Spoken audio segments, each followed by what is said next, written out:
যাবো।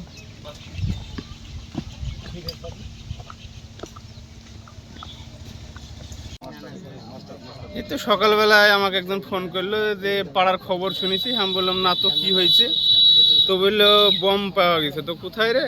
তো আক্তারের বাড়ির ওখানে। তো ঠিক আছে, দেখতে আসছি। দেখতে আসলাম, আসার পরে শুনছি যে এখানে এক ব্যাগ রাখা আছে, তারপরে আর একটা জায়গায় বলে নাকি এক ব্যাগ আছে। আমি ওটা দেখিনি, একটা ব্যাগ দেখলাম। এই পুলিশ আছে নাকি? হ্যাঁ, পুলিশ আছে।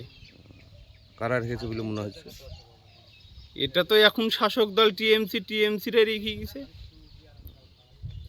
আপনার নাম? আমার নাম শরীফুল মন্ডল।